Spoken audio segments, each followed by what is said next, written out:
empezamos a ver la parte de electromagnetismo. Empezamos a hablar de distintos temas que tienen que ver con el electromagnetismo, principalmente que es una fuerza.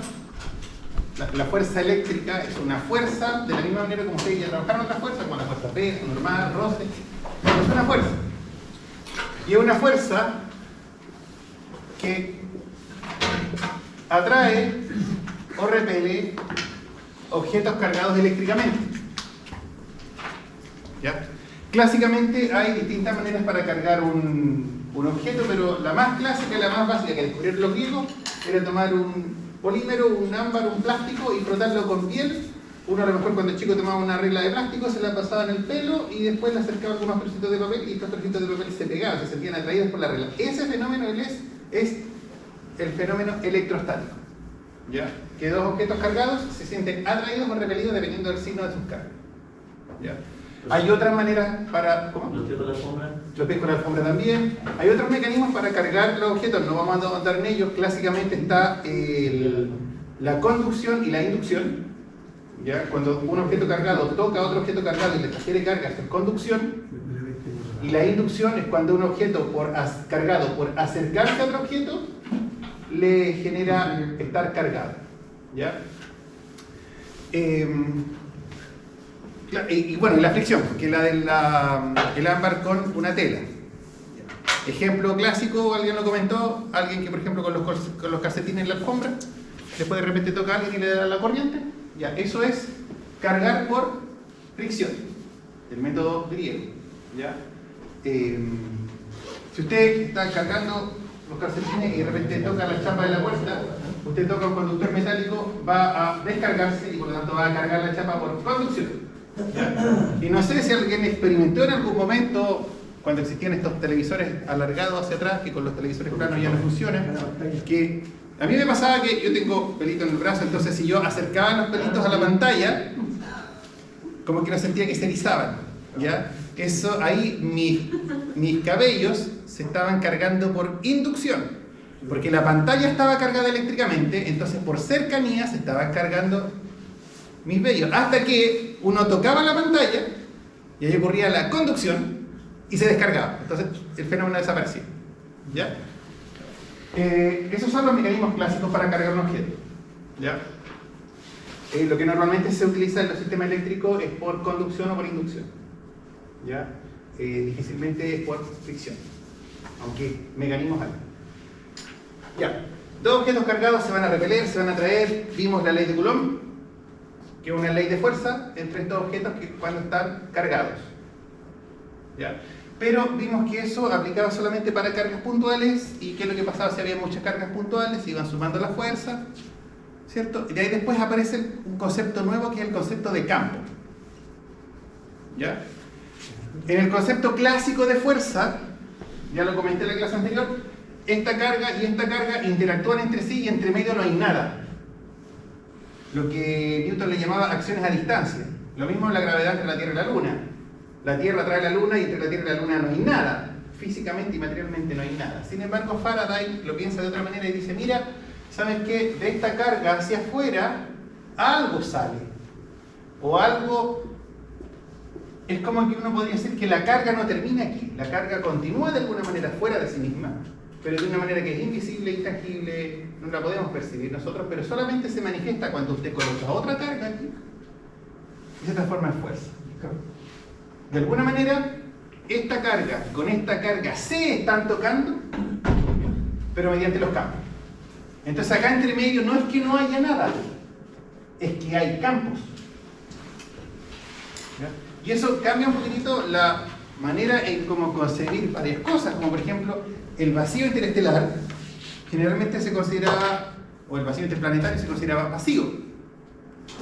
Uno sale de la atmósfera de la Tierra y entre la Tierra y la Luna no hay nada, está vacío, ¿ya? Pero lo que sabemos actualmente es que está lleno de campos. O sea, vacío no está. Hay campos gravitacionales, campos eléctricos, campos magnéticos, por lo menos eso, ¿ya? Entonces uno tiene que entender ahora el campo no como una cosa que existe en un lugar puntual del espacio, sino que algo que está llenando el espacio por completo.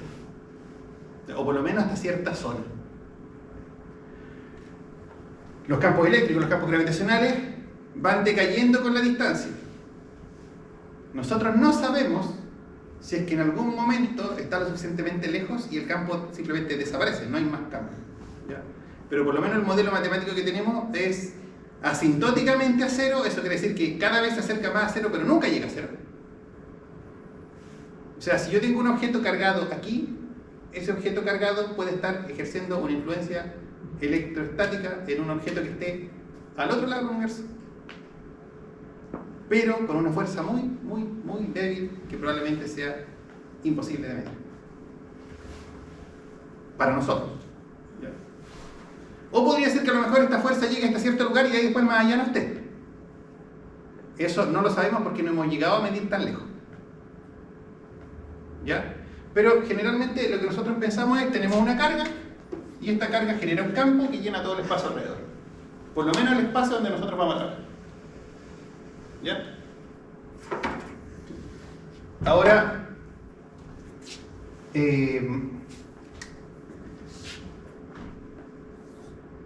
aquí va a tener, por ejemplo, una carga, que esta carga va a generar alrededor un campo que es vectorial, le llamamos campo eléctrico. Este campo eléctrico depende de la posición, es decir, el campo eléctrico aquí no mide lo mismo que el campo eléctrico aquí, o aquí, o aquí, o en cualquier otro lugar. Y este campo eléctrico, si es que yo traigo una carga Q y la coloco en ese lugar donde hay un campo eléctrico, entonces esta carga va a sentir una fuerza que va a ser carga por campo eléctrico. Hasta eso vimos en la clase anterior, ¿cierto? Entonces yo puedo pensar el campo eléctrico como una especie de casi campo de fuerza, porque no alcanza a ser campo de fuerza, no alcanza a haber fuerza hasta que yo traigo una carga. Si yo traigo una carga y la coloco ahí, ese campo entonces se transforma en fuerza. ¿Ya? Vemos aquí.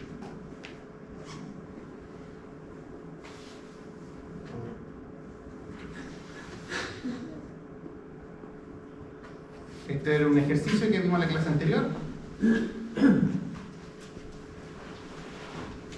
Aquí hay otro ejercicio. Este lo pueden hacer ustedes, no es tan complicado. O lo hago yo, la lo hago, ya. Mire, dice: el sistema de la figura está formado por un conjunto infinito hacia la derecha de cargas separadas por una distancia A entre ellas. Aquí hay una distancia A. Entonces dice: determine la fuerza eléctrica que experimenta la carga Q sub 0 ubicada en el origen. Y dice: evalúe la serie numérica que resulta con 2 decimales de precisión. O sea, vamos a tener que empezar a llenar con hartos decimales. Bueno, ¿cuánto es la fuerza eléctrica que va a ejercer la carga Q sobre Q sub 0? Bueno, lo voy a dibujar aquí para que lo trabajemos. Aquí está Q sub 0, aquí está Q. Yo sé que esta distancia es A. Utilizamos la ley de Faraday para saber cuánta es la fuerza que ejerce esta sobre esta. Entonces tiene que ser la fuerza, llamémosle fuerza 1, porque voy a tener varias fuerzas. Va a ser K por Q sub 0 por Q dividido por la distancia al cuadrado con un menos X unitario, ¿no? Porque recordemos que debemos añadirle un vector unitario que va desde la carga que ejerce la fuerza hacia la que la recibe. Y como el X unitario es hacia la derecha, un vector unitario hacia la izquierda va a ser menos X unitario. ¿Lo ven? Sí. Sí, bien. ¿Por qué no lo fuerza de afuera? ¿Cómo? ¿Por qué no es la flecha en número sentido? O sea, ¿quién ejerce la fuerza? Queremos saber cuánta es la fuerza que está experimentando la carga Q sub 0. Esta es la que recibe la fuerza. Entonces esta ejerce la fuerza. Entonces, ¿Hacia ahí? No, es que siempre yo estoy mirando la carga que recibe la fuerza, la carga que es forzada. Y estoy calculando la fuerza sobre esta carga. por eso que Entonces, ¿quién hace la fuerza? No puede hacerse la fuerza sobre sí misma. Es otra carga la que hace fuerza sobre la carga que yo estoy estudiando. Entonces el vector unitario tiene que ir desde la carga que ejerce la fuerza hacia la que la recibe. En este caso, la que recibe la fuerza El es. vector unitario que está arriba, ¿qué es lo que es? Este es el vector unitario X unitario. O sea, aquí tengo el eje X, aquí tengo el eje Y, entonces hay un vector X unitario hacia la derecha, hay un vector Y unitario hacia arriba. No, me preguntaba por el que tiene, el que está arriba, ¿qué representa? Ese. Sí. Ah, X unitario nomás. ya. Para que no se nos olvide que el vector X unitario va hacia la derecha, Ah, ya. pero este vector unitario que necesito yo va hacia la izquierda. Porque el que recibe la carga es Q sub 0. Llamémosle R, Q sub 0 unitario. Pero resulta que va a ser el mismo vector X unitario, pero invertido, así que va a ser menos X unitario. La fuerza 2 va a ser la misma, pero va a tener un signo cambiado, porque va a tener K por Q sub 0 por menos Q, ¿cierto? Pero ahora tengo que dividir por 2A al cuadrado, ¿o no? O en otras palabras, Respecto a Q sub 0, sí. 4A cuadrado por menos X unitario. ¿Por qué menos Q? Porque esta carga que es menos Q. Ah, ya. ¿Ya? Después la tercera carga. ¿Qué es lo que me va a contribuir? K por Q sub 0 por Q dividido por 9 a cuadrado. ¿Cierto? Menos X unitario. Y así tengo que continuar a la que sigue. Ya, y aquí es donde viene una pregunta. Me dice, evalúe la serie numérica que resulta con 2 decimales de precisión. Factores comunes. Vamos a ver los numeritos que van saliendo, porque si nos damos cuenta, la fuerza, la suma de todas las fuerzas, va a ser K Q sub 0 Q dividido por A cuadrado multiplicado por cierto factor. Con un menos X unitario. Todo eso multiplicado por cierto factor, ¿no? Donde en el primer caso el factor es Positivo. 1, ¿o no? Positivo. El primer factor es 1. Sí. El segundo factor va a ser Un cuarto. menos un cuarto, porque hay un cambio de signo. Menos un cuarto, esto es menos 0.25. Un noveno. Después, más 0. Coloquemos 3 decimales. No, porque la carga que continúa. Claro, porque tengo un menos aquí. Entonces, con el menos ya está. En el ejercicio. Tenía la primera carga positiva, la segunda negativa, Ya, entonces el siguiente va a ser. va a ir con un 16avo, ¿no? Voy a ir a preguntarle a mi celular cuánto es un 16avo. Es 0.125, ¿no?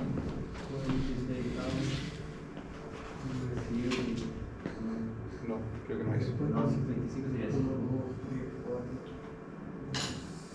0.0625. O sea, tengo que 25. restar 0.0625. Después tengo que sumar un 25avo, ¿no? Porque vamos 1 partido por 1 al cuadrado, 1 partido por 2 al cuadrado, 1 partido por 3 al cuadrado, 1 partido por 4 al cuadrado. Después uno partido por 36. Entonces 1 partido por 25. Esto es 0.04. Y después, Uno partido por 36. exacto. Profe, ¿Sí? ¿de dónde salió el 1, el 0,25 y el 0? Ya, lo voy a decir de inmediato.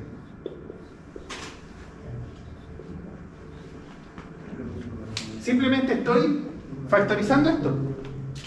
Fíjese, K Q sub 0 Q partido por A cuadrado menos X unitario por 1. Es el primer 1. K Q cuadrado Q partido por A cuadrado menos X unitario por 1/4. Es el 0.25. En el siguiente por 1/9. Ese es el 0.11. 111. Entonces si uno va siguiendo la secuencia, va dividiendo el cuadrado. 1 cuadrado, 2 cuadrados, 3 cuadrados. Entonces el siguiente es 4 cuadrados, que es un 16avo, que está aquí. Después un 25avo, después un 36avo. 36avo, ¿cierto? ¿Perdón? ¿Sí? ¿Por qué 4A y 9A? Sí, entre cada uno hay una. Porque no tengo que medir la fuerza entre esta carga y esta, es entre esta carga y esta. Y después la otra. Entonces aquí hay 2A de distancia. Y después tú le pegas al cuadrado. ¿Lo ven? Sí. Entonces, su pregunta. Ahí después me puedo preguntar. Es que 2a al cuadrado es 4a al cuadrado. Fíjense en este ¿Por detalle. qué 9, profe? Pasó a 9. ¿Cómo? Y después 9. Porque 3a, entre paréntesis, al cuadrado, es 9 al cuadrado. La distancia es cuadrado. Es la distancia al cuadrado. Ah, son 3. Claro, porque voy primero esta, una, después esta, 2a, después esta, 3a, después esta, 4a, y así tengo que ir 5a, 6a, 7a, 8a. Perfecto. ¿Ya? Y cada una va al cuadrado. Ya. Si yo voy evaluando una a una, ¿cuánto va a ser con una? La fuerza con una. Simplemente va a ser, a este término le voy a llamar F, por llamarle de alguna manera, para resumir, esto va a ser F nomás, F por 1. Si en realidad sumo 2, esta cosa va a ser 1 menos 0.25, entonces esto va a ser F por 0.75, ¿no? Aquí simplemente, aquí tengo un término, aquí tengo dos términos, que esto aquí y acá, con tres términos. Va a ser F por esto menos esto más esto. Se va a hacer 0.861. ¿Sí? Con cuatro términos. Tengo que restarle, voy preguntándole a la calculadora, tiro más. 0.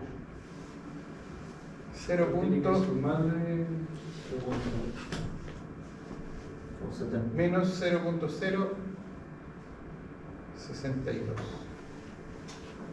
Esto me va a quedar 0.799. Ahora tengo que sumarle este, ¿no? Para el siguiente. Estoy anotando. 0.839.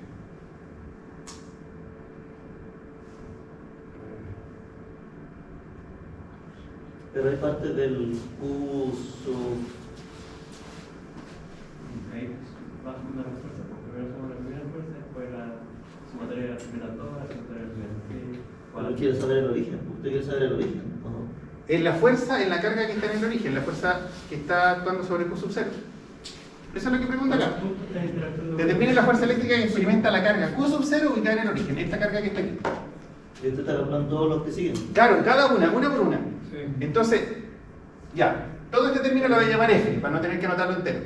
Entonces, si yo solamente considero la primera carga, la fuerza es F. Si yo considero la primera y la segunda, es 0.75 F.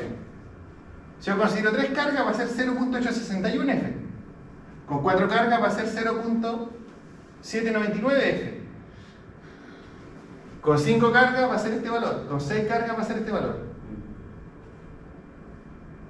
Entonces la idea es seguir evaluando con 7 cargas, con 8 cargas, con 9 cargas, hasta que los primeros dos decimales no cambien. O sea, pero en realidad el comportamiento no es similar. Claro, si usted se da cuenta, los números no van distanciándose mucho. Van sube y baja, por si acaso, porque se van alternando entre carga positiva y negativa. ¿Ya? Entonces una aporta fuerza hacia la derecha, la otra aporta fuerza hacia la izquierda, pero cada vez menos. Entonces probablemente cuando ya vaya en la carga 50, este factor va a ser muy pequeñito. Ah, profesor. O sea, ahí estamos calculando una fuerza que es igual a la otra. No, estamos calculando todas las fuerzas que están actuando sobre esta carga. Sí, pero por ejemplo, ahí dice, determina la carga eléctrica que experimenta la carga Q sub 0 ubicada en el origen. La fuerza Después, eléctrica. Evalúe la serie numérica que resulta con 2 decimales de precisión. Entonces, estamos hablando hasta cuál se va a ir repitiendo la carga, más o menos, ¿cierto? Claro, fíjense en un detalle. Yo voy evaluando el número, la serie numérica que apareció acá. Con solo un término es 1. Con dos términos 0.75, cambió. Con tres términos es 0.861. Aquí estoy calculando la fuerza con una carga, con dos cargas, con tres cargas, ¿lo ven? ¿Ya? Pero usted quiere saber el Q sub 0. No, la fuerza que actúa sobre Q sub 0, dice, determine la fuerza eléctrica que experimenta la carga en Q sub 0. también dejarlo en términos literales. Va a llegar un término donde se va a empezar a repetir De el hecho, 0,7, por ejemplo. ya tiene una Claro, certeza, tiene una- probablemente se repita el 081. Ah, ya. Entonces voy a seguir agregando términos y después los términos que van a ir agregando se van a hacer tan pequeños que va a seguir siendo 081, 081, 081. Entonces uno dice, ya, listo, ahí tenemos 2 dígitos de precisión y aquí No se mueve. no se mueve más. ¿Va a ser como una constante en el fondo o no? Si usted corta los 2 dígitos, porque si usted sigue cortando a más dígitos más finos, va a seguir cambiando. Claro. ¿Ya? Entonces uno tiene que seguir haciendo esto hasta que Llega al- alcance un punto en que los primeros 2 decimales ya no se muevan. Ya. ¿Y el ejercicio qué objetivo tiene? Como... Bueno, primero el cálculo de la fuerza eléctrica que está ocupando esta carga sobre esta, luego esta carga sobre esta, luego esta carga sobre esta. O sea, si yo tengo muchas cargas actuando sobre cierta carga, yo tengo que ir sumando las contribuciones de cada carga. ¿Correcto? ¿Ya? Además, aquí tengo una serie infinita. Sí. Entonces, lo que yo debería hacer técnicamente es trabajar con infinitos términos. Y si yo me pongo a resolver numéricamente infinitos términos, necesito infinito tiempo y no termino nunca. Digo. Donde dice determina la fuerza eléctrica que experimenta la carga, se refiere a que experimenta con todos la serie que sigue. Claro, pero todas las cargas que están alrededor de la carga le van a aplicar una Yo fuerza. pensé que tenía que llegar al origen que No. solo definía una. Por eso, sola. fíjese, esta carga de aquí le está aplicando esta fuerza. O sea, es como determinar la interacción que tiene con todo. Con todas. Ya. La segunda carga está aplicando esta. La tercera carga está aplicando esta. Y nos podemos dar cuenta que sigue una sucesión, sigue una serie. ¿Ya? Entonces acá yo resumo la serie. Aquí está el primer término, el segundo término, el tercer término. Y así continúo. El cuarto, el quinto, el sexto, el séptimo, el octavo. ¿Ya? Entonces si es que yo hago la suma hasta aquí, me da 1. ¿Ves ahí? Si yo hago la suma hasta aquí, me da 0,75. 1 menos 0,25. Si yo continúo la suma hasta aquí, me da este número de acá. Si yo continúo la suma hasta acá, me da este. Y así sucesivamente. Y se pueden dar cuenta que primero, aquí hay un cambio de 0,25, acá hay un cambio de 0,11, acá hay un cambio de 0,062. En cada salto hay un cambio cada vez menor. Entonces va a llegar un momento en que uno va a encontrar un término donde el cambio no va a modificar los primeros 2 dígitos. Entonces uno dice, ya, si yo quiero una precisión de por lo menos 2 dígitos, yo llego hasta ahí nomás. No necesito hacer los infinitos términos. Yo corto hasta donde necesito la precisión. Entonces esa ya es una visión más de ingeniería que una visión de física, porque le preguntamos al físico, no, aquí tenemos que hacer una serie infinita. Le preguntemos al matemático que me resuelva la serie infinita y cómo hacemos el cálculo de la serie infinita. Mientras que el ingeniero dice, ¿reviso, profesor? No, ¿para qué voy a calcular los infinitos términos si a lo mejor calculando 10 términos ya es suficiente? Es como cuando mide resistividad de terreno, busca una curva de hipéresis y al final le va a arrojar un factor que no va a cambiar o va a cambiar un poco y ese es también. Claro, si hay... Profesor, la misma ecuación en el campo que tiene el menos antes de la carga. Porque acá, en vez de colocarlo ahí, lo coloqué afuera. Ah, ya. ¿Ya? Porque cuando yo me refiero a que cuando mide la resistividad, por ejemplo, lo hace con unos electrodos y los va cambiando por metros. ¿Ya? Y cada ciertos metros le va arrojando un factor. Y hay una parte donde ya el factor no cambia. Y ese es el factor que tiene que aplicar.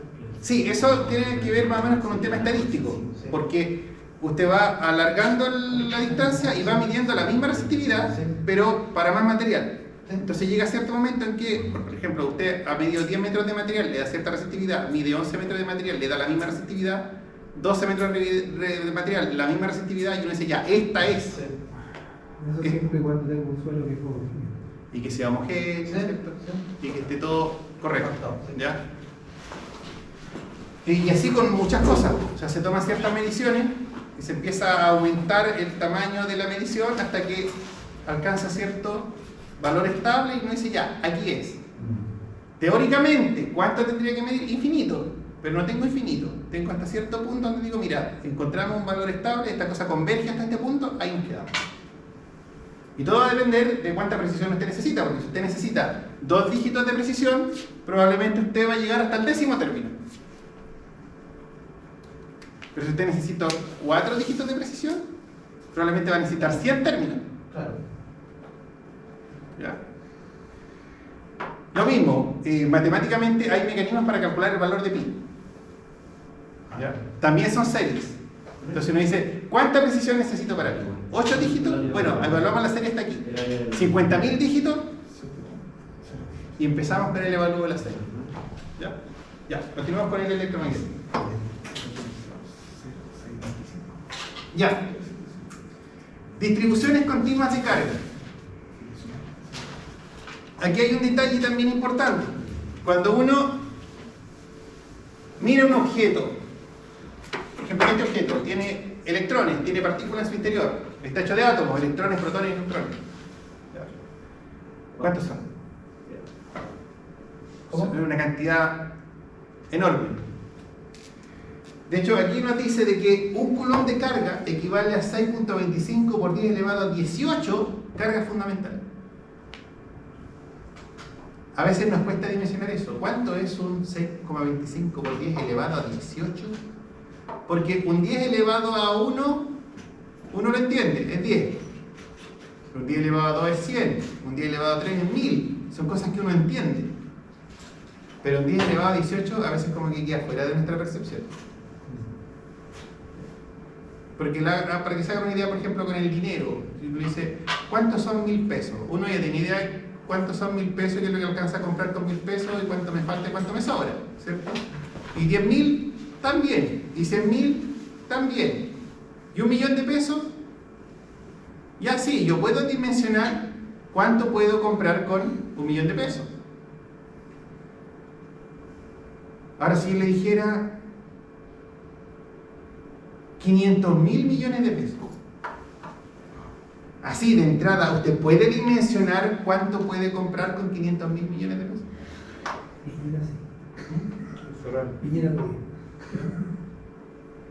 Si usted no está acostumbrado a manejar esa cantidad de dinero, no lo puede dimensionar. Y si uno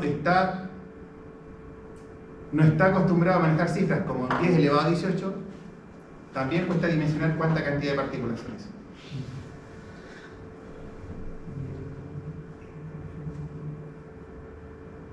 Ya, ¿qué es lo que pasa si además se mueve más de un coulomb? Son muchas más partículas. Bueno, aquí hay una imagen que representa, no se ve muy claro, un fluido pasando dentro de un tubo, ¿ya?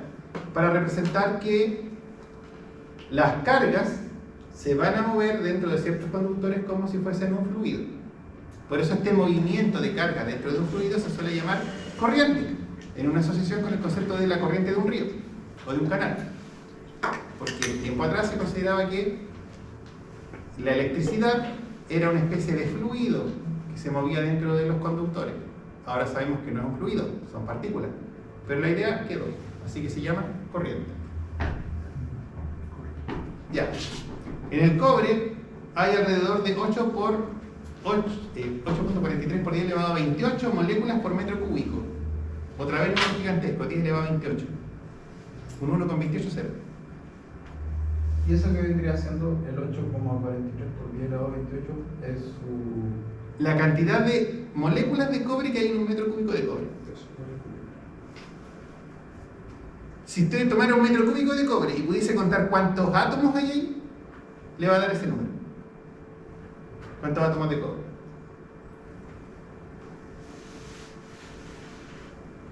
¿Y eso determina su conductividad? Sí. ¿Ya? Aquí podemos ver, por ejemplo, un esquema de los átomos del cobre, por ejemplo, ordenados en una pieza. Esto es esquemático, son muchos más. Y que podrían estar ordenados o desordenados. ¿Y de qué depende en un metal la cantidad de electrones? ¿No está determinado? A ver. Que por ejemplo hay metales que son mejores conductores, pero eso igual depende de... Hay distintas situaciones. Lo que ocurre es que esto ya es como parte de la química, ¿ya? Y física y química van como bien de la mano. yo tengo un núcleo atómico y tengo electrones que están en ciertos órbitas, pero están los orbitales, están los niveles de energía, hay niveles internos, después niveles externos. Entonces, esto es una capa, ¿cierto? Ahora, supongamos que tengo un átomo que en la capa externa solamente tiene uno. ¿Ya? Son muchos más, pero estoy simplemente haciendo un ejemplo. Aquí está la capa interna con hartos electrones y en la capa externa solamente tengo uno. La capa de valencia. Claro, entonces me junto con otro que tiene también un único electrón por fuera. ¿Ya? Si son, no, mismo material. Supongamos cobre. Entonces empezamos a formar una red cristalina por enlaces metálicos. Entonces lo que empieza a ocurrir es que este electrón externo lo empiezan a compartir. Este electrón se deja de estar orbitando solamente este átomo y empieza a orbitar la red. Como que lo comparten. Como que arman una cucha, una vaca y dicen, mira, el último electrón que tenemos nosotros no es mío, es de todo. ¿Ya? Entonces eso permite de que si yo coloco un electrón en este átomo, ese electrón no tiene ningún problema en saltar de este a este y llegar al otro lado. Entonces le permite ser un conductor, conduce los electrones. Mientras que con los materiales que no son eléctricos no pasa esto. Los átomos suelen conservar los electrones incluso de su última capa. Entonces si yo le coloco un electrón a un material que no es conductor, ese electrón se va a quedar ahí. No va a saltar al átomo del lado, porque no lo comparten. Entonces, como distintos átomos tienen distintas características atómicas, distinta distribución de electrones, entonces claramente hay algunos conductores que conducen mejor y otros que no conducen mejor. Algunos en vez de tener un electrón afuera tienen dos. Entonces en vez de compartir uno, comparten dos. ¿Ya?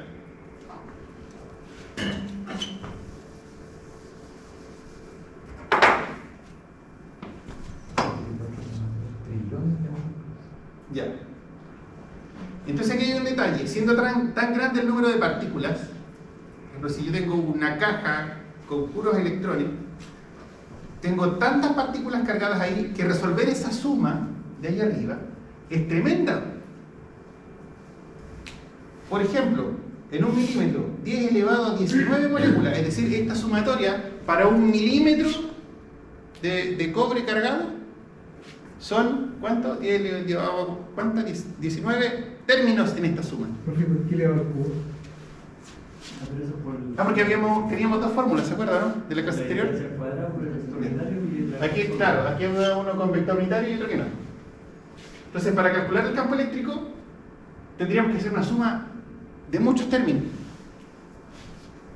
Entonces, esta suma de muchos términos se simplifica, si en vez de utilizar una suma de muchos términos, se integra. Entonces aquí ocupamos el mecanismo de integración, porque en el mecanismo de integración se hace rápidamente una suma de infinitos términos muy pequeños. Y ahora, nosotros no nos vamos a poner a resolver esta integral, pero estas integrales entregan algunos resultados famosos. ¿Ya? Porque nosotros habíamos visto, por ejemplo, el campo eléctrico generado por una carga puntual. El campo eléctrico generado por una carga puntual es K por Q partido por R cuadrado R unitario. Ya, pero solamente está la carga que genera el campo. O sea, una carga puntual va a generar un campo eléctrico, solamente hay una carga. Aquí tengo la carga Q, aquí tengo la posición R. Entonces aquí tengo R. Y el campo eléctrico en este lugar se va a calcular de esta manera. Es el campo eléctrico que genera la carga. El campo eléctrico en cualquier otro lugar va a tener otro valor, pero generado por esta carga. Entonces el campo eléctrico generado por cargas puntuales era una expresión más o menos de esta forma.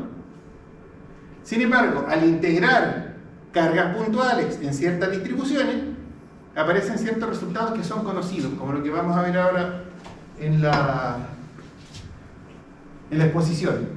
El campo eléctrico generado por un cable recto muy largo, generalmente le dicen infinito, con densidad de carga uniforme. Densidad de carga, nos referimos a la cantidad de carga por unidad de longitud. Esta es densidad lineal de carga. Por ejemplo, tantos coulomb por cada metro de longitud. Por ejemplo, si esta densidad fuese 1 coulomb partido por metro, quiere decir que yo tomo 1 metro de ese cable y en ese metro de cable hay 1 coulomb. Es una densidad. Bueno, el campo eléctrico que se genera tiene esa forma, ya no tiene esta forma. Este resultado es el resultado de haber integrado, como si tuviese muchas cargas puntuales, una línea de infinitas cargas puntuales. Yo integro esto ante esa distribución y me da esto. Este es el resultado de haber integrado eso a lo largo de una línea puntual, de una línea delgada, de una línea infinita. Y el resultado nos muestra que tengo un campo eléctrico como con forma cilíndrica. Que las líneas de campo salen de la línea. Tengo una línea cargada y las líneas de campo salen de la línea de esta manera.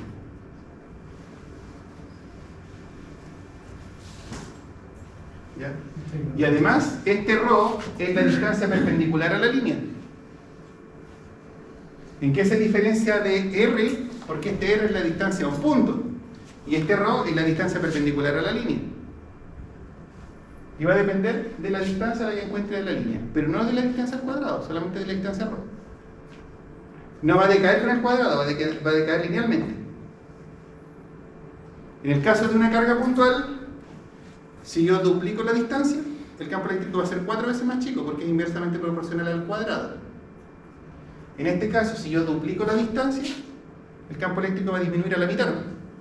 No va a disminuir en un cuarto, porque no es inversamente proporcional al cuadrado, es inversamente proporcional a la distancia, ¿no? Profe, ¿y el ρ es una constante dependiendo del material? No, el ρ es una distancia. Ya, a ver. Es geometría. Yo tengo una carga puntual Q, quiero calcular el campo eléctrico en este lugar, yo necesito medir la distancia R que hay desde este punto hasta este punto. Y la distancia R siempre se mide desde un punto. Aquí va a tener un R', un R'', un R'''. Cada punto en el espacio tiene una distancia R distinta. Entonces ahí podría haber colocado cualquier letra en vez de ρ. Nada más. Sí, pero es que lo que pasa es que usamos la letra ρ para definir una distancia perpendicular a la línea, no una distancia al punto. Porque si lo que yo tengo es una línea cargada, entonces este punto a esta línea tiene una distancia ρ. Porque no es una distancia a un punto, es una distancia a una línea. Entonces si yo busco este punto de acá, la distancia no la mido desde aquí. La distancia la mido ahí, perpendicular a la línea. Y si esta distancia es igual a esta, entonces este ρ es el mismo que este. ¿Ya? Pero obviamente este ρ' va a ser más largo. Es la distancia perpendicular, es distancia, es geometría, es la distancia perpendicular a la línea. El campo eléctrico en prima sería menos. ¿Cómo? El campo eléctrico del ρ' sería menos. Claro, porque al ser un ρ' mayor, el campo eléctrico va a ser más chico. ¿Ya? Ahora, lo interesante, cuando son cargas puntuales, el campo eléctrico disminuye con el cuadrado de la distancia. Cuando son líneas cargadas, disminuye con la distancia, elevado a 1, no elevado a 2. Aquí no hay un cuadrado. Como en el caso de las cargas puntuales sí lo hay. Y ahí igual hay un cambio entonces. ¿Cómo? Ahí abajo. Hay un delta ρ. ¿Ahí? Sí. Y esa constante que hay ahí, ¿K? ¿qué es lo que es? ¿O el lambda sub 0? El lambda. Arriba dice que es la densidad lineal de carga. En una carga puntual usamos la carga que tiene el punto. 5 coulomb, 10 coulomb, medio coulomb, lo que sea. Ahora, en una línea, como esta línea es muy larga, supongamos, si la línea es infinita, ¿cuánta carga tiene? Infinita, pues si es infinitamente larga va a tener infinita carga. Entonces, no nos importa cuánta carga tiene totalmente la línea, nos interesa cuánta carga tiene un segmento. Entonces, para eso usamos la densidad. En este caso, en unidades de coulomb metro, quiere decir cuántos coulomb de carga tiene un metro de longitud de esta línea. Aunque esta línea sea infinita, yo puedo cortar un metro y medir cuánta carga tiene. ¿Ya? Porque puedo tener dos líneas, entre comillas, infinitas, por lo tanto ambas líneas van a tener infinita carga, esto es teóricamente matemático, pero si yo corto trozos para ver cuánta es la densidad que tengan, algunas líneas pueden tener menos densidad que la otra. Pero como ambas líneas son infinitamente largas, la carga total tiene que ser infinita. Entonces no uso la carga total, uso la densidad.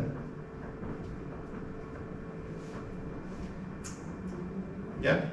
Generalmente ustedes conocen la densidad como la densidad de masa, ¿o no? ¿Cuánta masa tiene un segmento? Pero aquí no es densidad de masa, es densidad de carga. ¿Cuánta carga tiene un segmento? Porque se pueden definir distintas densidades de lo que usted quiera. Dígame. La distancia del ρ ahí, por ejemplo, es como el radio que genera el campo eléctrico. Es como un radio, pero el radio es a partir de un punto. Esto es a partir de una línea. Ya. Es la distancia a la que hay a una línea. Y además, no es radial, es radial. ¿Ya? O sea, siempre apunta el campo perpendicular a la línea hacia afuera. Pero ese ρ que está ahí, el que está abajo, por ejemplo, tiene la misma distancia del que está arriba. Sí, el mismo ρ. Ya. Porque no es la distancia a un punto, es la distancia a la línea. Ya. ¿Ya? Sí, Una- que igual es difícil de entender, que al final yo lo estaba viendo como un radio y no es un radio. No, no es un radio. Por eso es que tiene otro nombre. Porque si fuese un radio le diríamos R. ¿Ya? Campo eléctrico generado por un anillo cargado. Profesor, Dígame. ahí, o sea, si el cable fuera grueso, se mide desde el exterior del cable. No, del eje central. Ya. ¿Ya? Ahí hay varios detalles que son bien importantes en lo que respecta a estos modelos. Se puede demostrar que una esfera cargada que va a generar el mismo campo eléctrico que una carga puntual, que un puntito. Eso se puede modelar fácilmente como una línea para no tener que calcular el cilindro completo, porque se demostró matemáticamente que son equivalentes. Así, si yo tengo una línea con corriente y quiero calcular el campo eléctrico que ocurre alrededor, yo no me interesa qué tan grueso sea el cable. Simplemente dibujo la línea como una línea delgada que pasa justo por su centro del cilindro. No hay una proporcionalidad por el grosor del cable. No, fuera del cable el campo eléctrico va a ser el mismo. ¿Ya? Ahora, dentro del cable ahí puede cambiar. Pero fuera del cable da lo mismo, por ejemplo, un cable con corriente, da lo mismo si el cable es más grueso, si es más delgado, mientras la corriente sea la misma, afuera el campo magnético, en este caso que le estoy colocando como ejemplo, es el mismo. Entonces da lo mismo que sea un cable o un alambre. Claro, da lo mismo. Recordemos, estos son modelos simplificados. Es que el cable tiene varios pelos y el alambre es macizo. Sí, pero de todas maneras estos son modelos simplificados. Ya, un anillo. Este otro modelo. ¿Mm? Ese otro modelo. Es otro modelo. Un anillo cargado, a lo largo del eje Z, se puede calcular el campo eléctrico de esa manera. Fuera del eje Z, calcular el campo eléctrico ya es mucho más complicado. Porque mientras más exótico sea la distribución, más difícil es resolver la integral. Recordemos que estos son resultados que salen a partir de resolver una integral. Entonces, a lo largo del eje Z, el campo eléctrico va a tener esta forma de aquí. Entonces, a lo largo de este eje, que es perpendicular al anillo, tengo el anillo aquí y tengo un eje que es perpendicular al anillo pasando justo por el centro. Ahí yo puedo calcular el campo eléctrico. Acá también hay campo eléctrico, porque el campo eléctrico está en todo el espacio. El problema está que acá es mucho más difícil de calcular. En el eje, el resultado es este. ¿Ya? Es como lo que explicaba recién, que era el centro del tubo, No, es distinto. Pero es que aquí, a ver, aquí hay, ojo, aquí el campo eléctrico llena el espacio. Lo que pasa es que calcular el campo eléctrico aquí es un horror de cálculo. Acá es mucho más sencillo el resultado. Entonces, a lo largo de este eje, este campo eléctrico es conocido. Y tiene esta forma. ¿no? ¿Es más constante? ¿Mm? ¿Es más constante? No, es más fácil de calcular, más fácil de llegar a esta expresión. Si yo quisiera calcular por acá, la ecuación es un monstruo. Ya. ¿Ya? Ahora, nos podemos dar cuenta, por ejemplo, que aquí, justo en el centro del anillo, ¿cómo será el campo eléctrico? ¿Mm? Cero, ¿cierto? ¿Por qué? Porque necesito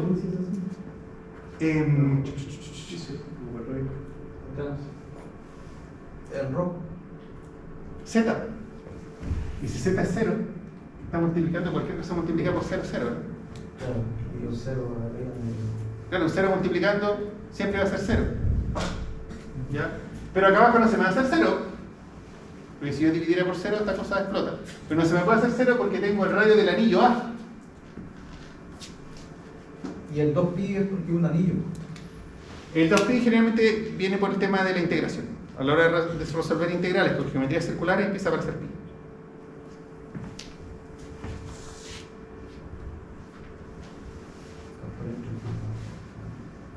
Y esto es bien interesante porque aquí el campo eléctrico es 0. Después empieza a crecer, a crecer, a crecer, a crecer, y llega a un valor máximo y después se empieza a achicar, a achicar, a achicar, a achicar. Y lo mismo hacia abajo, empieza a crecer, a crecer, a crecer y después empieza a disminuir.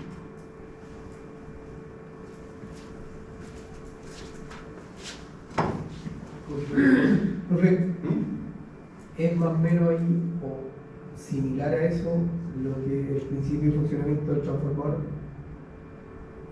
Que el transformador funciona con campo magnético. Es otra cosa, estos son campos eléctricos.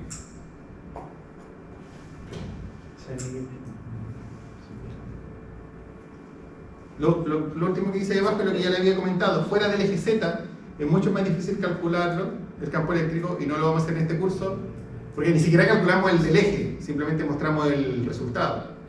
Calcular el campo eléctrico fuera del eje se puede, pero es un monstruo de cálculo. Profesor, Dígame. aquí es diferente lo que es campo eléctrico de campo magnético. Sí, son cosas distintas. Pero interactúan. Sí, Para que tenga una idea, Sí, porque no sabía que se podía calcular el campo ¿cómo? eléctrico afuera de un cable, por ejemplo, o para mí eso era el campo magnético alrededor del cable. a ver, lo que pasa es que si yo tengo un cable y este cable está cargado, que generalmente los cables con corriente no están cargados, este cable está cargado, tiene carga, yo de alguna manera le metí carga eléctrica. Entonces si yo le meto carga eléctrica a este cable alrededor va a generar un campo eléctrico. Si yo coloco una carga aquí, esa carga se va a mover. ¿Cómo cuando nosotros? Eso. ¿Tiene que ver eso con el arco? Sí, Sí. sí. ¿Ya? Ahora, ¿qué es lo que ocurre? El campo Si yo tengo un cable y en ese cable yo hago circular una corriente, pero esa corriente, el cable no está cargado necesariamente, el cable puede estar neutro pero está circulando una corriente. ¿Cómo es que eso es posible? En un átomo yo tengo núcleo positivo y electrones negativos. Lo normal es que estos átomos estén neutros, la misma cantidad de electrones que la misma cantidad de protones. Así que la carga eléctrica de cada átomo es 0. Pero ¿qué es lo que ocurre? Cuando empieza a circular la corriente, los electrones empiezan a viajar, se empiezan a pasar de un átomo al otro y los núcleos se quedan. Entonces cuando yo calculo la carga neta es 0. Pero son los electrones que están entrando por un lado y saliendo por el otro. Eso funciona en continuo en la radiación. Sí, pero este es un ejemplo de una corriente continua, en este caso hacia allá. Entonces, si el cable no está cargado eléctricamente, pero está circulando una corriente hacia la derecha, esto va a generar un campo que tiene otra forma, campo magnético. En este caso, campo de inducción magnética. ¿Ya? Entonces, un cable con corriente genera un campo magnético. Este campo es distinto que el campo eléctrico. No funciona lo mismo. De hecho, si yo coloco una carga aquí, esa carga no se va a mover. El campo eléctrico va a generar otro efecto, el campo magnético. El campo eléctrico sí, yo coloco una carga aquí y esta carga se va a mover producto del campo eléctrico. Ahora, hay una cosa interesante con los campos eléctricos. Una de las grandes diferencias entre el campo eléctrico y el campo magnético es que si yo tengo una carga positiva y tengo una carga negativa, el campo eléctrico va a partir en el campo eléctrico, perdón, en la carga positiva y va a terminar en la carga negativa. Entonces el magnético. el imán entonces ¿cómo No, es? este es el campo eléctrico. El campo magnético, la línea de campo magnético no comienza ni termina, son cerradas sobre sí mismas, fíjense, forman un anillo, en este caso. La línea de campo magnético no comienza en ninguna parte ni termina en ninguna parte. Son cerradas sobre sí mismas. Ya entendí lo que ¿Ya? Pero Mientras que en las cargas, el campo eléctrico comienza en las cargas positivas y termina en las cargas negativas. No son cerradas sobre sí mismas. Por lo menos lo que es el campo electrostático. Y en el perímetro de tenaza entonces mide campo eléctrico. Campo magnético. Magnético. Claro, colocamos la tenaza aquí y medimos el campo magnético que está generando la corriente que pasa por aquí. ¿Ya? Y en el caso de un imán, yo tengo un imán, tengo un norte y tengo un sur, entonces algunos piensan, pero es que profesor, la línea de campo magnético parte en el norte y termina en el sur. O sea, estamos cambiando el positivo y el negativo por un norte y un sur. Pero lo que pasa es que usted no está viendo lo que pasa por dentro del imán. Porque la línea magnética se cierra sobre sí misma por dentro del imán. Que es distinto a que si yo tuviese un dipolo eléctrico, tengo un lado cargado positivo y un lado cargado negativo, esto me va a generar un campo eléctrico que va a partir de aquí y va a llegar acá, pero no se devuelve. O sea, uno es campo eléctrico y el otro es campo magnético. Este es campo eléctrico y este es campo magnético, son distintos. Como concepto de campo, ambos son campos, pero funcionan de manera distinta. Si funcionaran igual, les llamaríamos igual y serían todos campos eléctricos. ¿Ya? Pero funcionan de manera distinta. ¿Y la letra? ¿Mm? ¿Cuál es? E es de campo. E es de campo eléctrico y B es de campo electro... A ver, muchas veces le llamamos rápidamente campo magnético, pero el nombre correcto es campo de inducción magnética. ¿Y la aplicación del campo eléctrico? La luz. La aplicación del campo eléctrico, la más básica, generar corriente.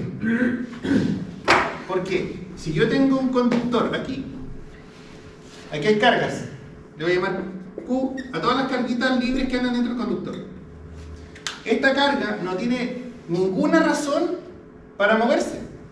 Está ahí, libre, como el sol cuando amanece. ¿Ya? Pero ¿qué es lo que pasa? Si yo me las ingenio para colocar un campo eléctrico por el interior del conductor, ese campo eléctrico va a agarrar las cargas y las va a mover hacia la derecha. Pero aquí no estamos calculando lo que pasa también por fuera del conductor. Pero que usted me está preguntando qué aplicaciones hay para el campo eléctrico, ¿no? Si yo meto un campo eléctrico por el interior de un conductor, ese campo eléctrico va a empezar a agarrar las cargas y las va a empezar a mover. Porque los campos eléctricos mueven cargas. Entonces estas cargas, cuando se empiecen a mover, van a ser cargas de movimiento y le llamamos corriente.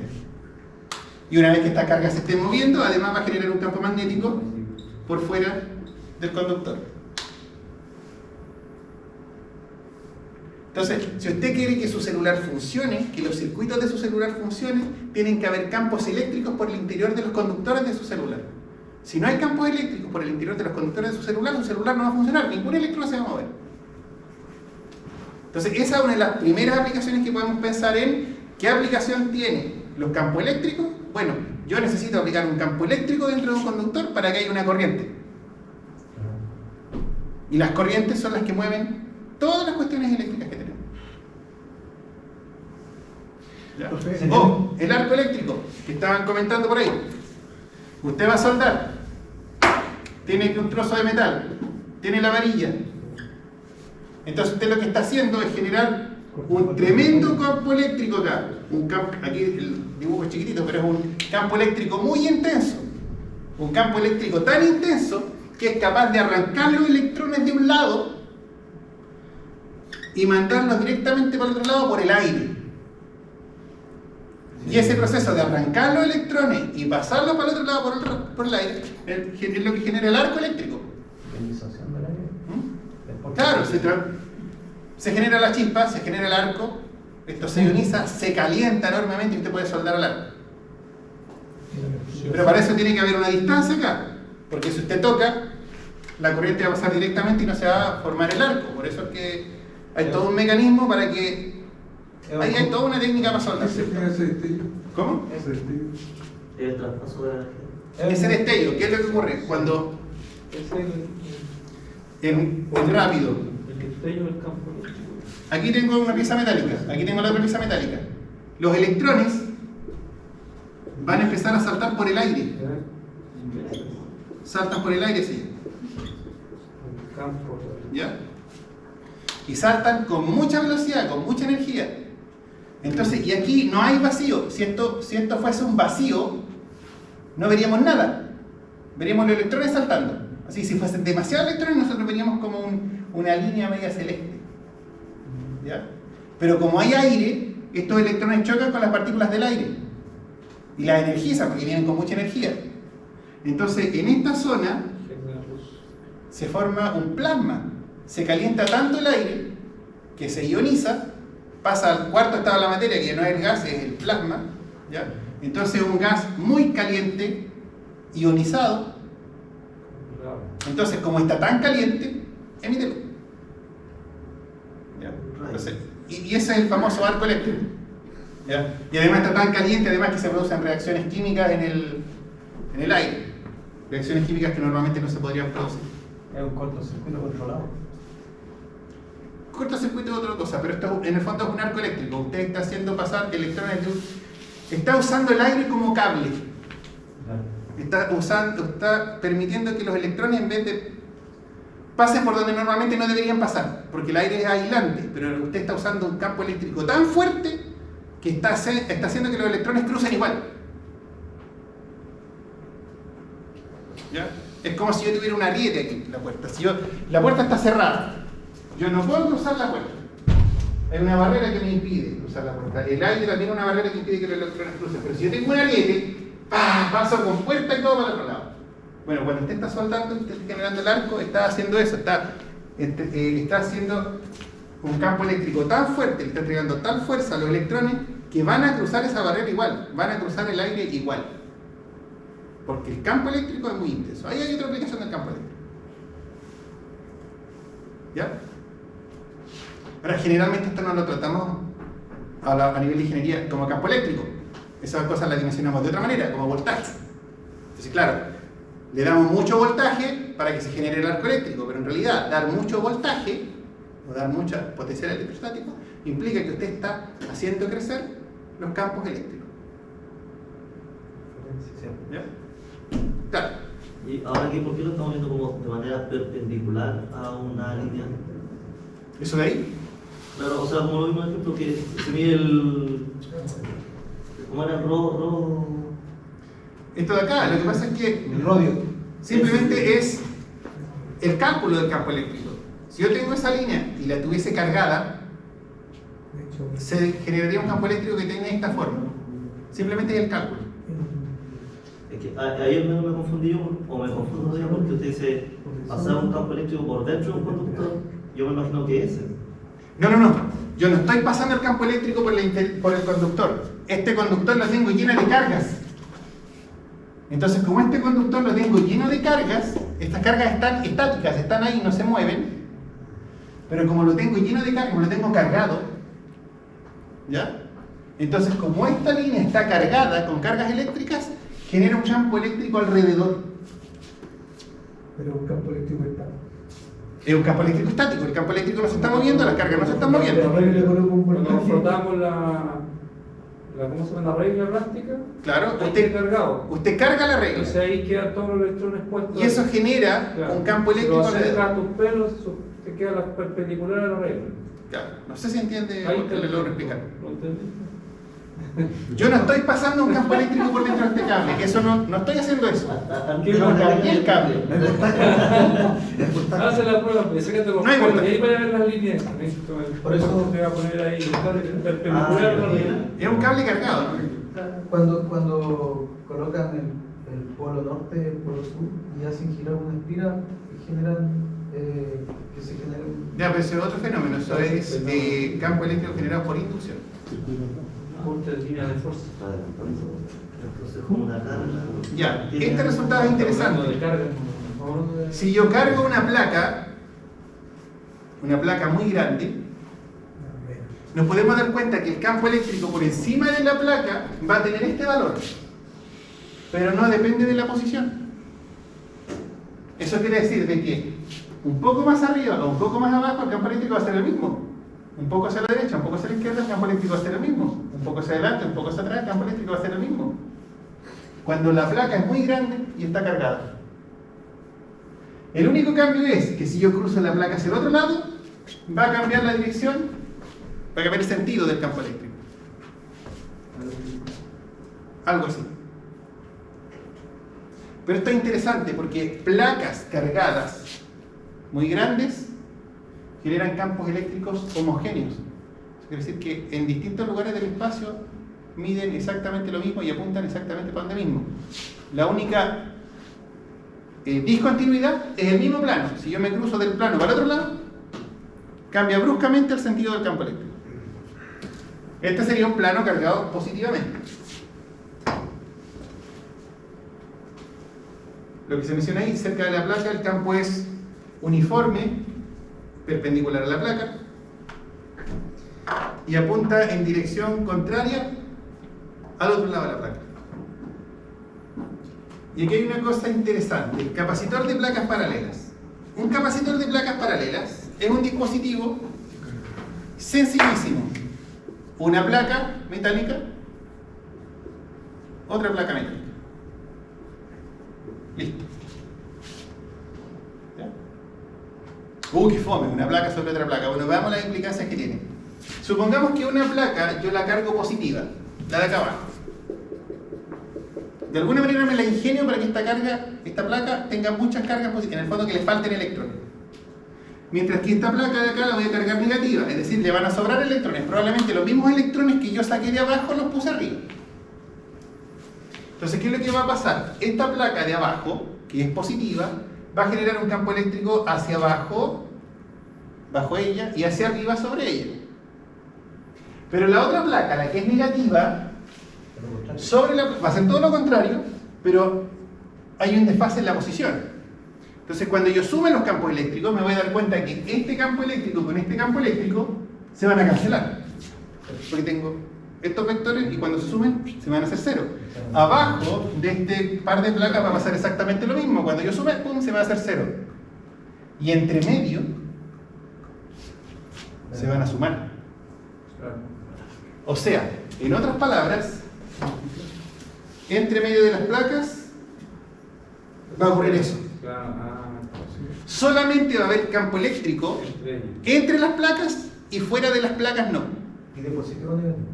¿Cómo? ¿De positivo o negativo? Ya, claro, recuerden, las líneas de campo eléctrico siempre parten en positivo y van a dar en negativo. Entonces eso significa que yo podría ilustrar esto diciendo, mira, ¿sabes qué? Acá se va a generar un campo eléctrico así, en este parcito. ¿Ya? Bueno, ahí está todo el cálculo, ¿cierto? Esto es el campo eléctrico arriba, el campo eléctrico abajo, el campo eléctrico al medio. Ya que esto simplemente era el campo eléctrico generado por una placa, pero ahora son dos.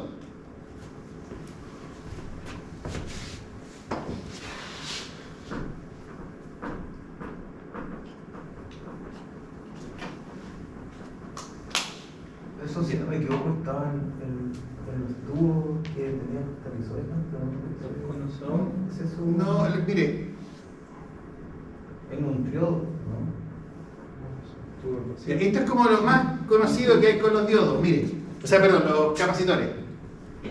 Capacitor de placas paralelas básico. Una placa, otra placa y un dieléctrico entre medio, generalmente un cerámico. ¿Ya? ¿Qué es lo que hace? El dieléctrico mejora la capacitancia, ya vamos a hablar de eso. No sé si alguien ha visto en los circuitos eléctricos unas cositas como lentejitas. En el fondo es eso, es un disco con otro disco con un cerámico entre medio, un capacitor. Tiene dos patitas, una patita conectada a cada placa. La otra posibilidad que yo tengo es tomar la tira larga y enrollarla haciendo un rollito. ¿Ya? Y ese rollito lo metemos en un tarrito y también hay unas cositas dentro de los circuitos que son como unos tarritos celestes. Lo mismo, también son capacitores. ¿Capacitor o condensador? ¿No? Esta, sí, lo mismo. ¿Ya? Ese es el dispositivo. Que en el fondo es la misma idea de tener dos placas paralelas, una cerca de la otra, y con un material aislante entre medio. Ya. El ánodo del positivo y el cátodo del negativo. Antes de ver el tema de la capacitancia, esta disposición tiene una cantidad que se llama capacitancia. ¿Ya? La capacitancia es la carga, esta cosa va a tener una carga Q, y acá entre medio va a haber un voltaje. La capacitancia va a ser carga partido por voltaje. Y esta cosa es interesante. Todo dispositivo de esta forma va a tener una capacitancia. Esto va a ser fijo, esto no va a variar, fijo. De hecho, se puede calcular incluso en función del tamaño del capacitor, del tamaño de las placas y la distancia en la que se encuentran. Este dispositivo va a tener una capacitancia C, que no va a cambiar. Entonces, ¿qué es lo que ocurre? Si yo conecto un voltaje entre medio de las placas, voy a generar que las placas generen cierta carga y la pueden almacenar. Ojo, almacenar carga va a implicar almacenar energía. Entonces, el concepto de capacitor se puede llevar al concepto, por ejemplo, de una batería recargable. Una batería recargable es como un capacitor con esteroide. ¿Ya? Que en el fondo lo que hago es, yo coloco un voltaje acá y lo que voy a hacer es cargar las placas. Una placa se va a volver positiva, otra placa se va a volver negativa. Mientras más voltaje coloque acá, más carga voy a tener aquí. Y mientras más carga yo tenga almacenada, más energía voy a tener almacenada. ¿Ya? Eso como un dispositivo para almacenar energía. Pero resulta que también se puede utilizar como dispositivo para crear un voltaje. Porque fíjense, esta ecuación es independiente si el que la genera es este o el que la genera es este. El mecanismo que hice recién fue colocar un voltaje para que se cargue. Pero ¿qué es lo que pasa si yo de alguna manera me la ingenio para que esto se cargue de manera espontánea? Entonces voy a generar un voltaje, ¿no? Porque tiene que cumplirse esta relación siempre. Entonces, ¿qué es lo que hizo Volta? Volta hizo, mediante químicos, creo que usó cobre, usó zinc y al medio usó agua con sal. Mediante procesos químicos, lo que hacía era que una placa se cargara positiva y la otra placa se cargara negativa. Y como una placa se cargaba positiva y la otra placa se cargaba negativa, eso generaba un voltaje. Entonces empezó a apilar uno encima de otro, lo empezó a apilar, por lo tanto es una pila, y esa es la pila de Volta. Y esas pilas son las mismas pilas que usamos nosotros, con la única diferencia que no se hacen con zinc y cobre con agua salada, sino que se hacen con otra cosa. De hecho, eso fue bastante interesante porque vino Volta, inventó la pila de Volta, ¿y qué está usando? Zinc, cobre y agua salada. Entonces apareció un ejército científico diciendo, ¿y si encontramos algo mejor? Y empezaron a aparecer una montonera de pilas, cada una mejor que la anterior. ¿Ya? Pero la primera fue súper sencilla. Zinc, cobre, agua salada. Al agua salada en un pañito, para que no... Tomaban un pañito de tela, lo mojaban con agua salada, listo, y hacía una oblea. Después otra oblea, las apiló, voltaje. Que es más o menos el mismo experimento este del limón con una latita de zinc, una latita de cobre. ¿Lo has visto, no? Un típico de niño de repente un limón y tiene ácidos dentro, entonces colocan un par de metales que tienen que ser distintos y se genera un voltaje. Y a veces encienden una lucecita, a veces no les resulta. ¿Eso es electrolización? ¿Cómo? ¿Como electrolización? Sí, se generan procesos químicos. Los procesos químicos electrizan o cargan las placas.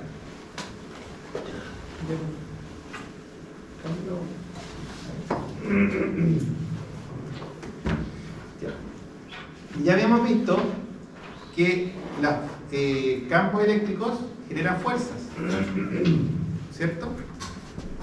Ya lo habíamos comentado, si yo tengo un campo eléctrico y coloco una carga, esa carga va a sentir una fuerza. Ahora, ¿qué es lo que pasa si el campo eléctrico es el campo eléctrico que tengo dentro de un capacitor? Sé que es un campo eléctrico homogéneo. El campo eléctrico está aquí. Fíjense en este detalle. La fuerza gravitacional, la fuerza peso, es una fuerza homogénea.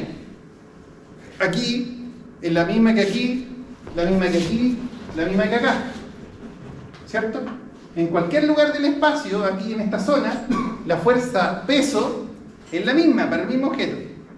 Bueno, acá yo tengo el campo eléctrico dentro de un capacitor de placas paralelas que es homogéneo.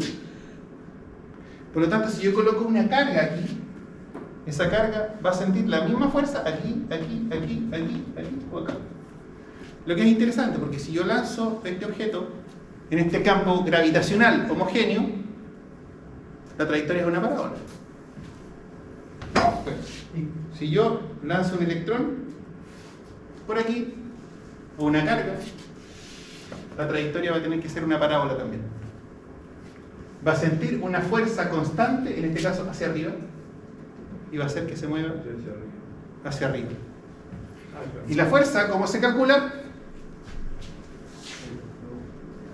Bueno, primero conocemos el campo eléctrico. El campo eléctrico ya tenía este valor, que es el campo eléctrico de placas paralelas. ¿Ya?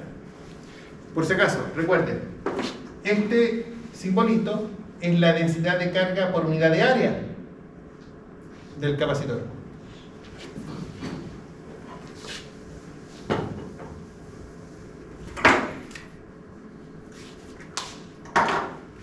Esta placa tiene una carga Q, pero también tiene un área. Esta densidad de carga es la carga partido por el área. Esa área va a depender del porte de las placas. Obvio. Si la placa es más grande, va a tener más área. Si la placa es más chica, va a tener menos área. ¿Ya? Entonces la densidad es esta. Epsilon sub 0 es una constante que nosotros vimos en la clase anterior, que se conoce como permitividad eléctrica del vacío. Y Z unitario es vector unitario. Entonces, si el campo eléctrico es este, la fuerza que va a sentir esta carga va a ser cuánta carga tiene esta partícula por el campo eléctrico que hay en ese lugar. Y eso me da esto. Lo mismo pero con Q. Esa es la fuerza. Y no debemos olvidar que la fuerza es masa por aceleración, o la aceleración es la fuerza dividida por la masa. Porque esta partícula también tiene que tener masa. Entonces, una vez que yo calculo la fuerza, lo divido por la masa de la partícula y eso me da la aceleración de la partícula. Eso es cinemático. Entonces, una vez que yo conozco la aceleración, puedo calcular la trayectoria.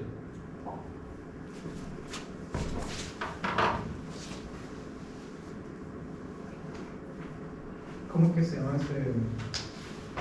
¿Cómo? ¿El símbolo ese? ¿Cómo? ¿El símbolo cómo se llama? ¿Cuál? El que parece como... ¿El de la densidad? ¿Sí? Me pillo. Creo que sí. Tau. No, no está. Tau. No está. La P. A ver. Sigma. Como sigma, ¿cierto? L. Permitividad eléctrica. Permitividad eléctrica.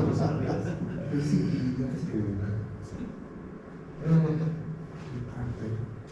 ¿Y esa constante, la permitividad eléctrica, esa la da siempre? O sea, ¿cómo La se- permitividad eléctrica es una constante universal. Sí, ¿cuánto es? No me la sé. Pero se la tienen que memorizar. Es sigma, por si acaso. Esa es la letra sigma. Sigma, ¿no? Porque diga, ¿Cuánto es la permitividad eléctrica? ¿Pero lo sabes, verdad?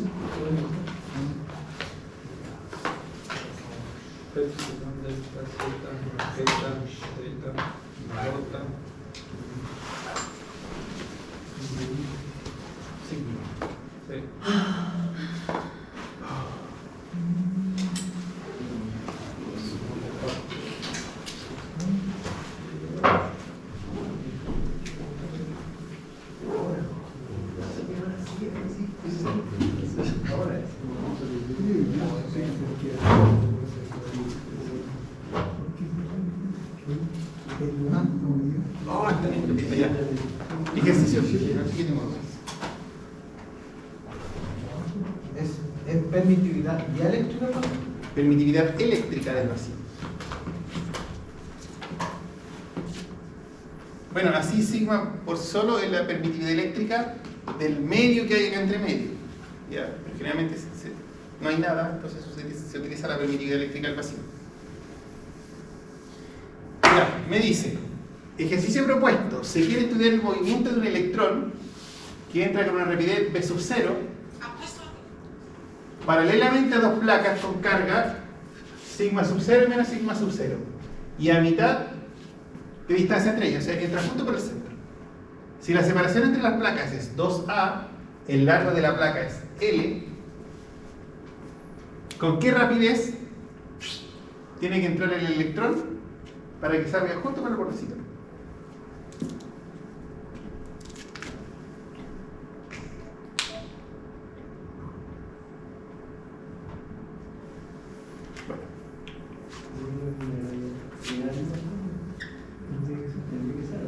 Bueno, se supone que en estricto rigor también habría que considerar el peso del electrón, pero la fuerza eléctrica es mucho más fuerte que la fuerza gravitacional. Por lo tanto, en fenómenos eléctricos, uno la fuerza gravitacional la suele despreciar. O sea, si yo coloco un electrón aquí y coloco un campo eléctrico que genera una fuerza hacia arriba, va a ser mucho más probable que el electrón salte hacia arriba a que caiga por su propio peso. ¿Por qué? Porque la fuerza eléctrica es mucho mayor que la fuerza gravitacional. ¿Ya? Es el principio de los tubos de rayos catódicos. Los televisores antiguos. Sí, más o menos, porque en realidad en vez de deflectar con campo eléctrico, deflectaban con campo magnético. Pero eso ya era la dirección. Se supone que esto es lo mismo. Claro. ¿Ya? Tenemos el campo eléctrico. Primero, yo sé que esta placa está cargada con una carga, una densidad de carga, sigma sub 0, y acá arriba tengo menos sigma sub 0. Esto es la densidad de carga. Eso quiere decir, este lado está cargado positivamente y esto negativamente. ¿Cuánta carga tengo aquí? Bueno, sigma sub 0 va a ser la carga Q que tengo acá dividido por el área de esta placa. Pero no me interesa cuánta carga tengo ni me interesa el tamaño de la placa, me interesa simplemente cuánto es su densidad. Entonces tengo la densidad. El campo eléctrico acá adentro está dado por esa ecuación. Va a ser sigma sub 0 dividido por epsilon sub 0, que es una constante, por I unitario, ¿cierto? Este vector, eso quiere decir que el campo eléctrico va a estar así. Ahora voy a meter un electrón de carga menos E, ¿no? ¿Sí? Y lo voy a lanzar horizontalmente por aquí. Y esto se va a mover así. No, es un lanzamiento de proyectil, ¿no? Ya, ahora me interesaría saber cuánta es la fuerza que siente el electrón. Bueno, como el electrón tiene carga menos E,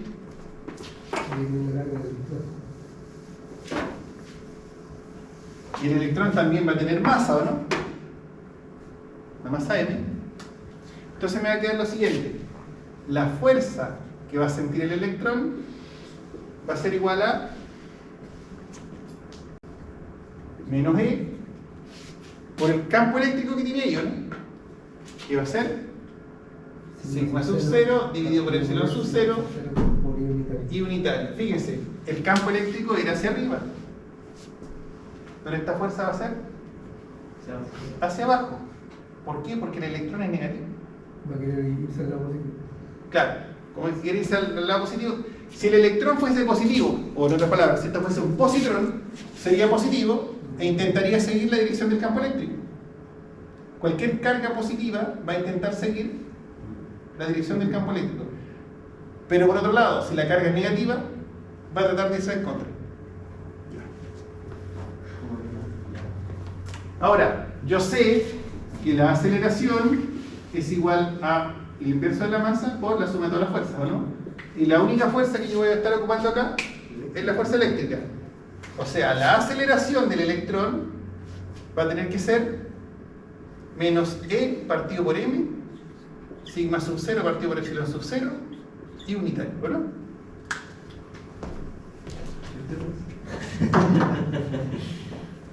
Es que esto es segunda ley de Newton. ¿Se acuerdan? La aceleración es el inverso de la masa por la suma de todas las fuerzas. La fuerza ya la tenemos. Entonces la aceleración simplemente tenemos que tomar esto y dividirlo por la masa.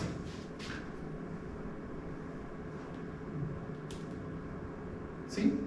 Sí, Entonces ahora lo que tenemos que hacer es cinemática. Velocidad inicial, ya. Así funciona.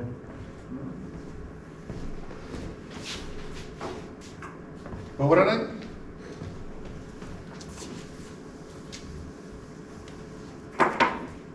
Ya, para que llegue justo al borde, para que llegue aquí justo al borde, yo necesito que el electrón baje L. una distancia Y A, ¿cierto? Porque la separación entre las placas es 2A. Tiene que bajar A y recorrer. Tiene que bajar A y tiene que recorrer L, ¿o no? Ya. El principio del televisor, allá. Entonces hagamos que baje A. ¿Se acuerdan que para calcular la velocidad y la posición había que integrar eso de allá? ¿O antiderivarlo? Podemos derivar. Entonces, si consideramos que este es el punto cero y verticalmente también lleva velocidad cero inicialmente, nos va a quedar que la velocidad va a ser x raya menos e sobre m sigma sub 0 partido por epsilon sub 0 y unitario por t. Este era el resultado de haberlo integrado. ¿Recuerdan eso? No? Si yo tengo una aceleración constante, la velocidad va a tener esta forma. Más la velocidad inicial que es 0. Ahora sí yo quiero conocer la ecuación de posición. Máximo que se observa igual a la velocidad inicial más aceleración continua. Ya. La posición La posición va a ser la posición inicial menos e partido por 2m t cuadrado. sí. T cuadrado medio. A es 0, sí. ¿Ya? Más la posición inicial que era 0. Ahora, yo necesito que esto sea L. A.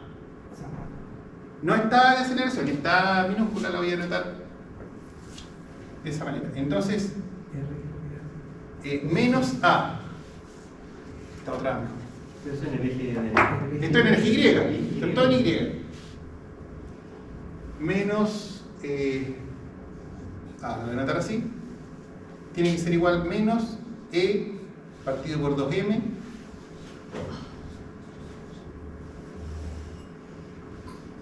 por T cuadrado.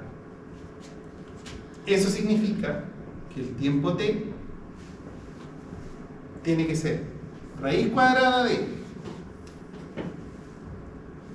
A por 2M epsilon sub 0 dividido por E sigma sub 0. ¿Qué es lo que he calculado aquí? ¿Cuánto tiempo demora el electrón en moverse desde aquí hasta acá? Que ese sea el mismo tiempo que sea. Y claro, este mismo tiempo es el que se tiene que demorar en llegar desde aquí hasta acá. Como no hay fuerzas horizontales, este electrón se tiene que mover con velocidad constante. Entonces en el eje X, la ecuación de la velocidad para el eje X va a tener que ser P sub 0t más la posición inicial que es 0, ¿no? Entonces, ¿cuál es mi condición final? Que esto tiene que ser L, ¿o no? Aquí se tiene que mover L. Y eso tiene que ser igual a B sub 0 por T. Pero T es eso de ahí, ¿o no?